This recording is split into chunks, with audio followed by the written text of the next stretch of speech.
Today on Community Watch, our special guest is Jason Christian, the Dean of STEM at Georgia Highlands. It'll be a great conversation. Stay with us. Community Watch starts now.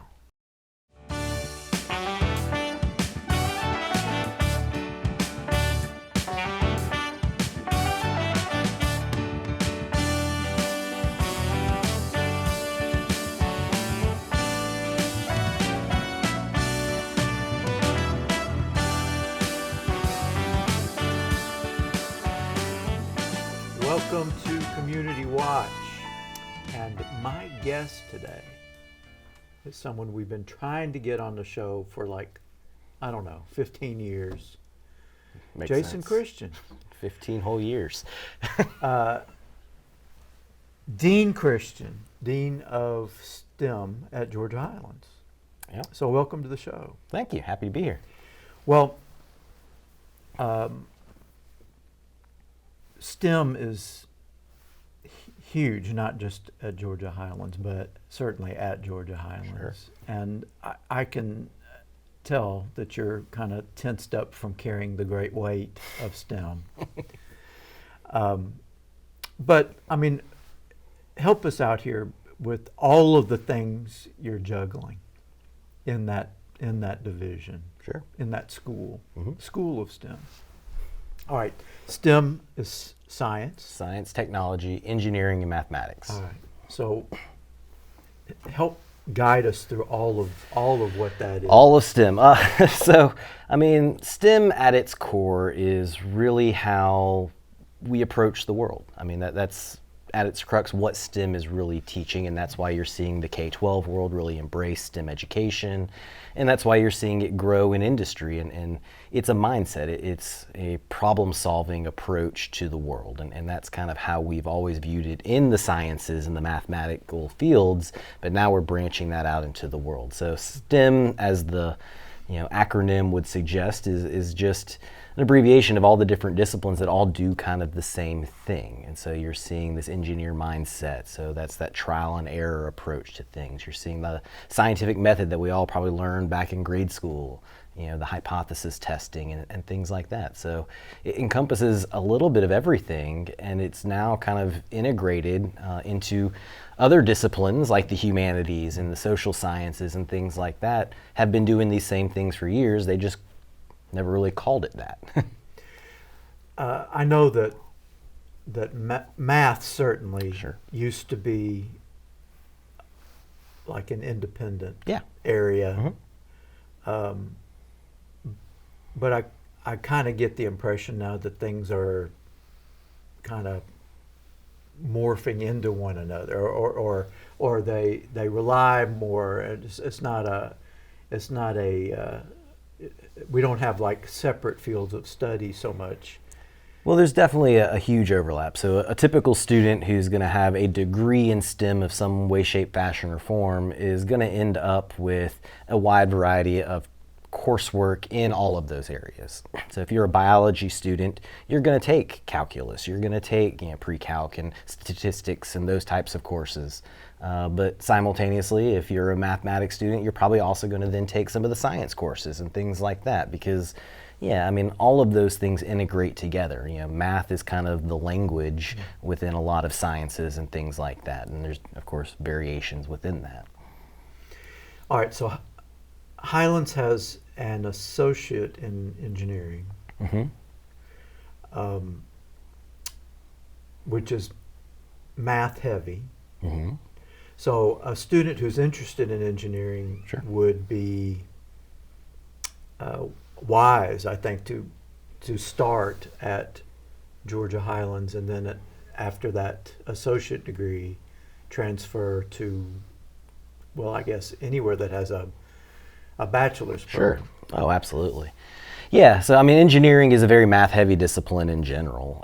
So just to really start into a lot of engineering programs and upper-level coursework, you need to have a very solid foundation in calculus and linear algebra, differential equations. And these are, I mean, they're not easy courses. So having that background, particularly at a school like GHC, where you're going to end up in a classroom.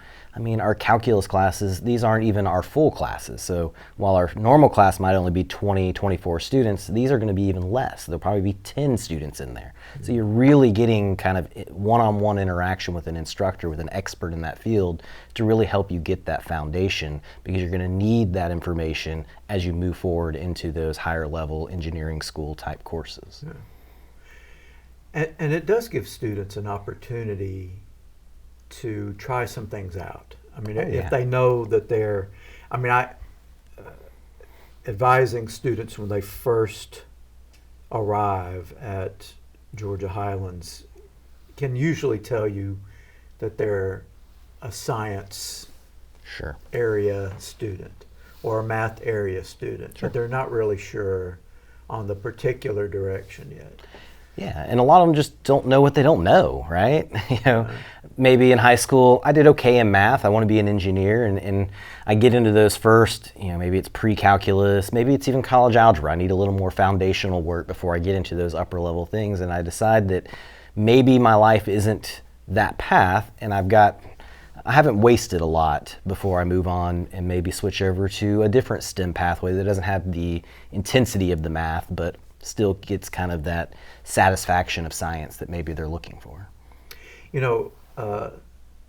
I'm guessing in your area, maybe more so than the other academic areas, things change pretty quickly.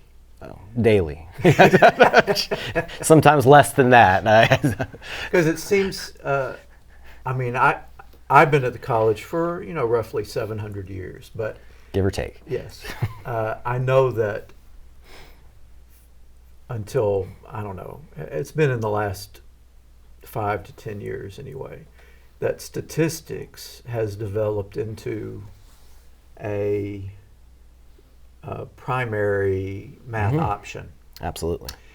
When it didn't used to be. I know we offered it, but I think it was just, for either certain majors or certain pathways. Yeah. But now it can be the choice and is often the recommended choice for many STEM and non-STEM. So a lot of degrees and really just general life. Statistics is everywhere. I mean, we hear about big data and, the congressional hearings on is TikTok or whatever taking your data and things like that. But, stats is the underlying mechanisms to which we can pull that data and make sense of it.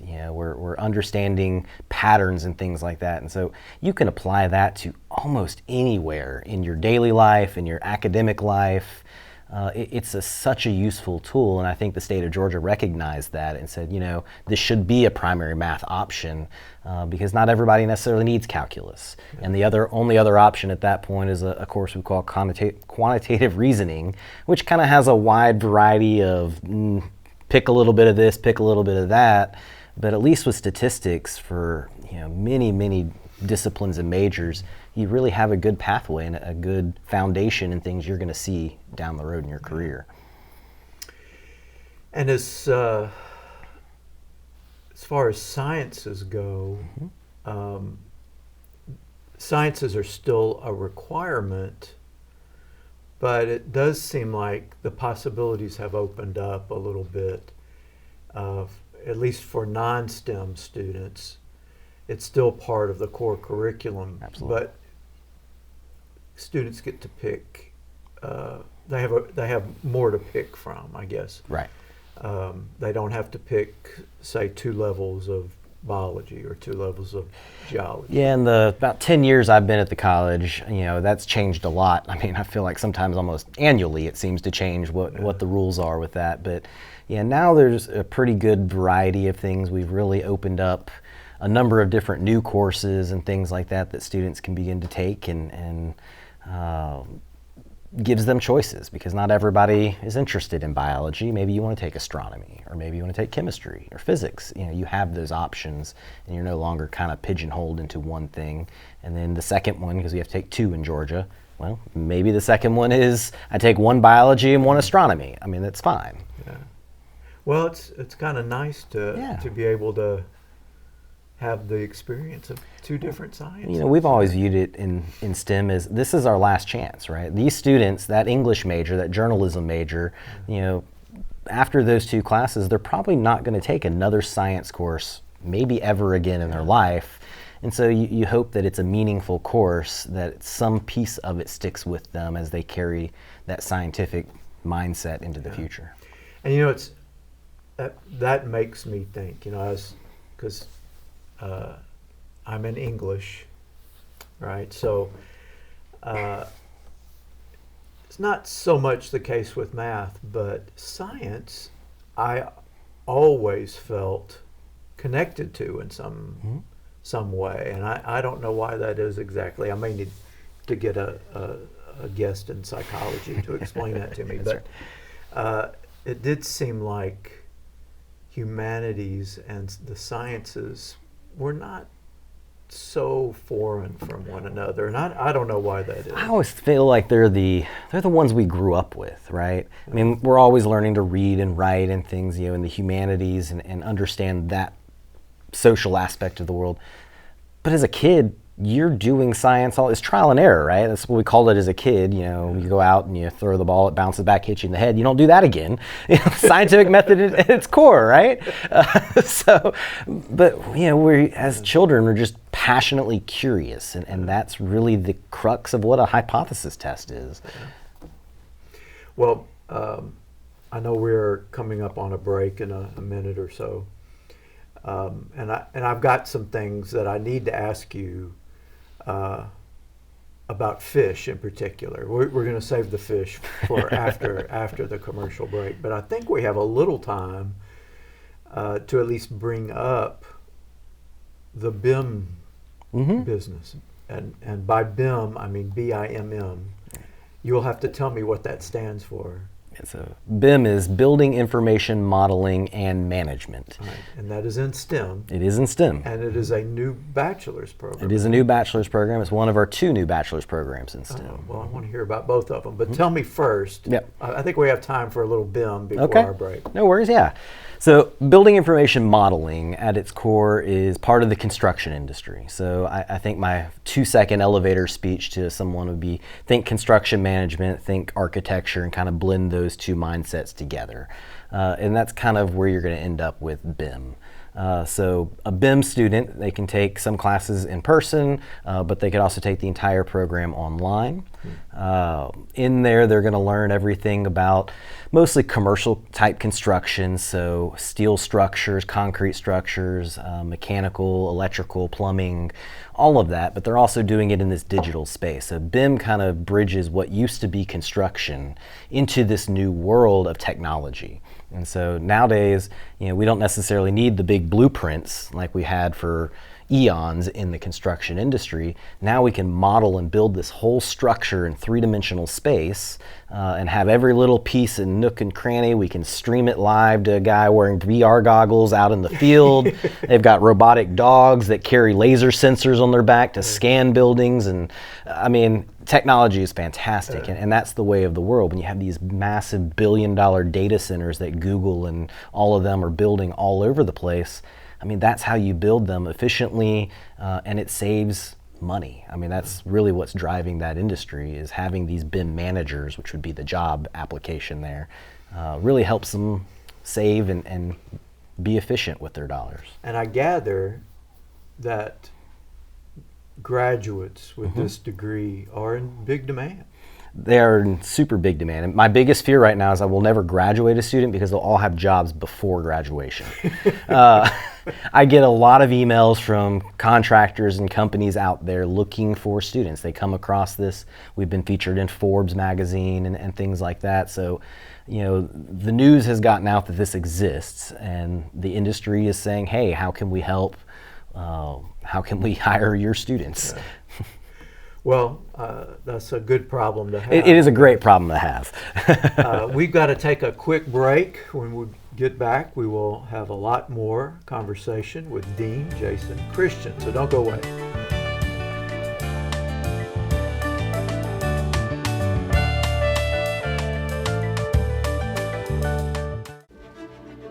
I know you've had your moments of doubt and struggle, and I'm here to say I'm proud of you. And although each one of us may take a different path, may we look back upon today as the moment we stepped into a larger world, a greater world. You will pass this way but once. Do it right. If ever there was a time to follow your passion and do something that matters to you, now is certainly that time. Welcome back to Community Watch. We're having a conversation with Dean Jason Christian, who is the Dean of STEM, School of STEM at Georgia Highlands. All right, so BIM is a very potentially hugely popular Absolutely. new bachelor's program at Georgia Highlands. For individuals who want to know more, we're going to give some contact information a little later, so be ready, wherever you are, be ready. So there's another bachelor's program in Yeah, STEM. so BIM started January of last year, so it's about 1 year into its programming. And now we have Environmental and Natural Resources, which just started this semester, this January of 23. So environmental and natural resources is probably more of a familiar major to most people. They kind of understand environmental and science and natural resources, you know, lakes and rivers and fish and deer and all the things. So, you know, but this is another hot area. So we are in the crux of a lot of different environmental issues in our world. You know, there's talks of climate change, there's talks of, you know, all sorts of different changes and ways that the world is impacted, and everybody needs to understand how some change impacts the world. Whether that's, we're going to build a new, was it Plant Vogel down in South Georgia just opened up, right? So it's a nuclear power plant. You know, what's the environmental impact of putting a nuclear power plant on there? Somebody had to figure that out. You know, for the federal government, there's a big form that they have to fill out, but for other people, there's, you know, we need somebody to translate that and understand that. And so, you know, it's got a lot of different possibilities for jobs, you know, going into fisheries management, wildlife management, going into veterinarian schools. And, you know, so there's a lot of different pathways you could take this degree and depending on what you want to do for a living. Well, I would imagine that area, just like, you know, the interest in I guess green living, Right. Opens up the need for a lot of individuals to show us how to do that. Sure. And who understand how to do that. Yep. I mean, there's a lot in science. I mean, we get down into the molecular level, and we can take water samples now and tell you based on the DNA floating in the water, the fish that live there, for example. But there's still a need for that guy to walk out there and go, yeah, that's it. Yeah. I mean, ultimately, we still need somebody to point at and go, that's the thing. And so in a degree like EV&R, you can learn both of those skills. You can learn how is modern science progressing in understanding the impacts of urban environments, right? Atlanta is sprawling and growing, and that doesn't seem to be changing. Well, how does that impact the brown trout in the Chattahoochee River? How does that impact the bald eagles or whatever? Yeah. So the School of STEM, not unlike other schools at the college, offers, I don't know how many associate degrees. I mean, that changes every day too. So I don't know if you've checked today to see how many associate degrees you've got in STEM. Well, I haven't checked today, but we could rattle them off pretty quick. You have math and biology, chemistry, geology, engineering that we talked about earlier. I'm probably going to forget one, and somebody will be upset with me. Computer science.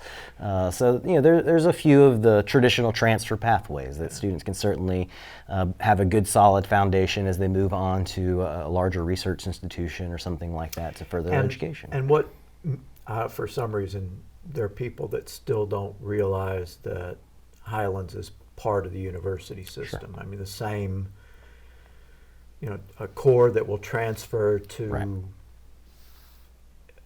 UGA or Tech or Kennesaw or Georgia State or wherever, West Georgia, wherever you know a student might want to transfer.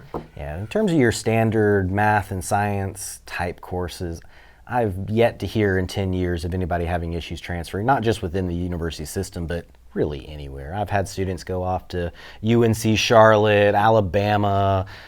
We've got a student who's entering Yale Medical School this year. So, I mean, the classes are going everywhere. They're the same foundational courses you'll find everywhere from, Ivy Leagues all the way down.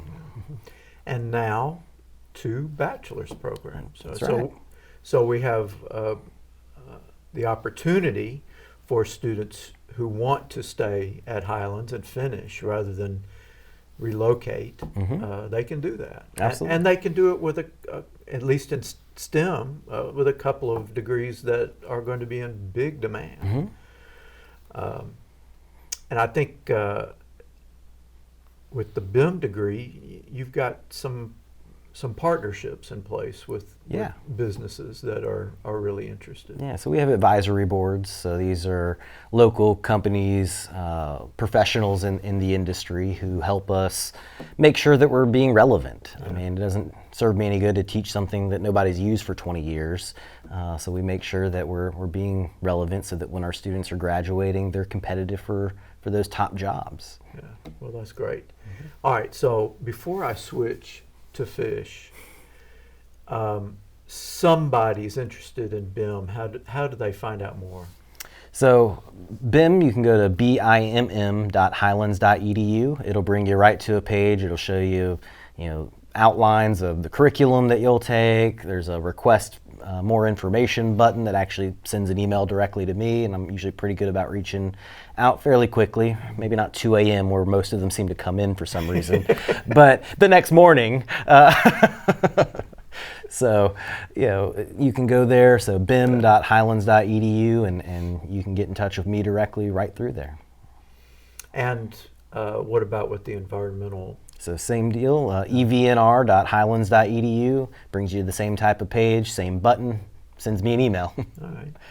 And if those email addresses, if folks didn't write them down, they could still go to highlands.edu, the main web page. Go to the main web page. You can either search through all the different majors and find the bachelor's in whichever, or you can just use the search bar at the top and type in, building will pop us right up, or environment will pop us right up. So even if you can't remember the exact name. That's great. All right, so your focus academically is biology. Correct. And your particular interest is fish. Correct. All right, so we need to talk fish a little bit. I mean, I'm always ready to talk fish. Paris Lake, Uh-huh. which is the lake behind our Floyd campus, Correct. Just south of Rome. I talk to people occasionally that don't realize there's a lake back there, but there's a beautiful lake back there. Which is a great place to just walk. It is. There's it's a open to the public. path. It's a wonderful, wonderful resource. So I do see people fishing in the lake. What's in the lake? So Paris Lake is a great representative of pretty much every lake in this part of Georgia. You're going to have your standard game fish like largemouth bass, various varieties of sunfishes, crappie, catfish, channel cats, things like that, which is a pretty typical mix of game species in North Georgia. No alligators. No alligators. Oh. Okay. All right. But there used to, I don't know if there's still carp in there. So there have, historically when the lake was built, because most, if all lakes really in Georgia are man-made, they did introduce, they call them triploid grass carp. So triploid is just a genetic term, which means they're unable to breed. So we put them in there, they live for about 20 years or so. When they're young, they really eat a lot of the vegetation stuff. When they get a little older, they start filter feeding some of the green algae and stuff out of the water column. So a lot of people who have ponds and lakes on personal property will introduce those. We did reintroduce them back in, it's probably been about 3 or 4 years now. We put them back in because the ones that were put in, last record I could find was somewhere in the late 80s. They retired. They were retiring at substantial rates to where I'd get a lot of pictures on my cell phone saying, "What's all these dead fish?" I'm like, "That's normal. They're just old."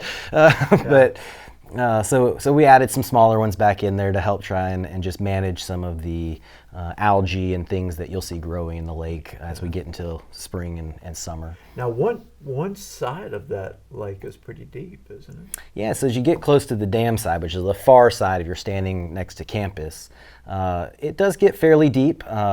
It's been a while since we've been out there and measured it, but so the deepest spots are in the 20 to 25 foot range. Yeah. It gets sedimented in. It's pretty common at the dam there.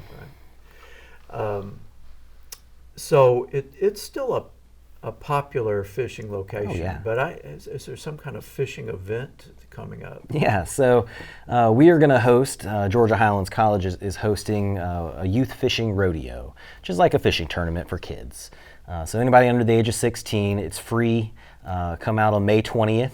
8:30 a.m. is when the fishing will officially begin.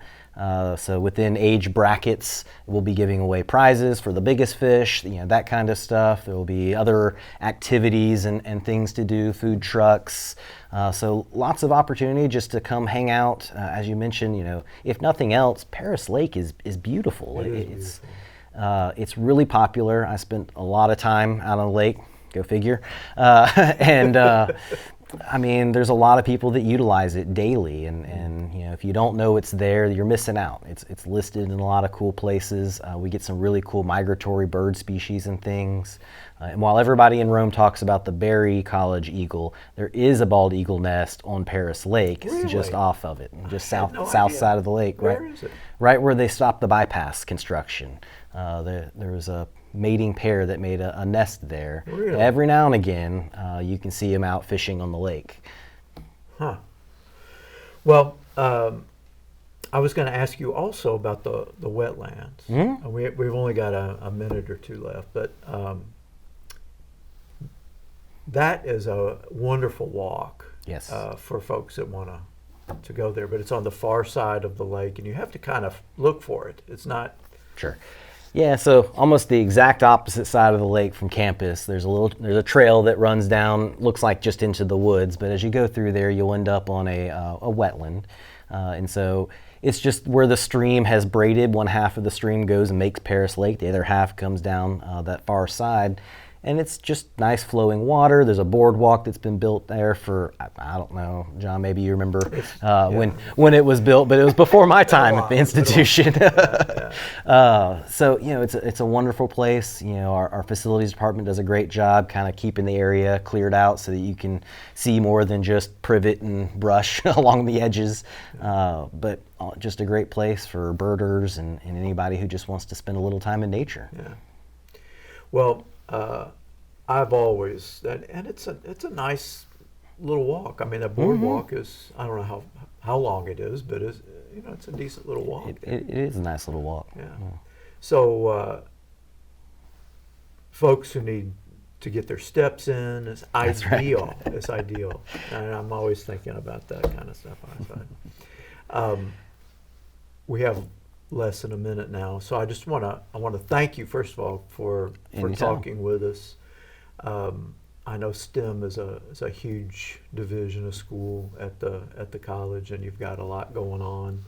But folks really need to check it out, especially I would say high school students about to graduate looking for something new or different or exciting. Right. Those degrees are pretty great. Well, anybody who has questions, you can find me in the directory on the Main Highlands webpage, Jason Christian. Send me an email, reach out to me. I'm more than happy to have a conversation, answer questions or anything like that. And you can talk fish as well. And we can just talk fish. I'm always happy to talk fish. Okay, well, good. I want to thank all of you for being with us on Community Watch, and we will see you next time. Take care.